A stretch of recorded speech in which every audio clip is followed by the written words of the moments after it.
தம்பி இங்க வாங்க. தம்பி பேர் என்ன? கோகுல். கோகுல். எத்தனை கிளாஸ் படிக்கிறீங்க? 3rd standard BM Public School. Very good. என்ன சாப்பிட்டீங்க? Fried rice. ஃப்ரைட் ரைஸா? நல்லா இருந்துச்சா? ஃப்ரைட் ரைஸ் எதுலப்பா செய்றாங்க? அரிசியில. அரிசிலியா? இந்த அரிசி எங்க இருந்து கிடைக்குன்னு உங்களுக்கு தெரியுமா? அப்பா ஃபோன் பண்ணுவாரு, டிபார்ட்மெண்டல் ஸ்டோர்ல இருந்து வரும். அரிசி டிபார்ட்மெண்ட் ஸ்டோர்ல இருந்து வராது தம்பி, வயல்ல இருந்து வருது. வயலா? ஆமா, நல்லா தண்ணி இருக்கு நிலமா பார்த்து டிராக்டர் வச்சு உழுவாங்க. அதுக்கப்புறம் திருப்பியும் தண்ணியை விட்டு திருப்பியும் உழுது அதுக்கப்புறம் விதை நெல்ல போடுவாங்க. அந்த விதை நெல்லாம் கொஞ்ச நாள்ல நல்லா நாத்தா வளர்ந்து நிக்கும், ரொம்ப நெருக்கமா வளர்ந்து நிக்கும். அப்ப அந்த நாத்தை அங்க இருந்து எடுத்து நல்லா பிரிச்சு இடைவேளை விட்டு நட்டு வைப்பாங்க. அதுக்கப்புறம் மாசக்கணக்கா வயலுக்கு நல்லா தண்ணியை விட்டு புழுப்பூச்சி அண்டாம உரத்தெல்லாம் போட்டு கண்ணும் கருத்துமா பாத்துக்கிட்டா நெற்கதிர் நல்லா வளர்ந்து நிக்கும்.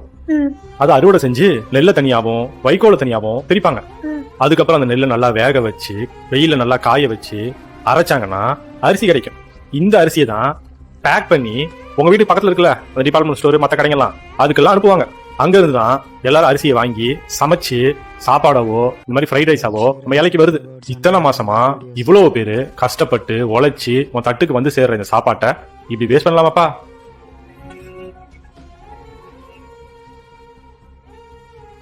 சாரி அங்கிள், இனிமேட்டு வேஸ்ட் பண்ண மாட்டேன்.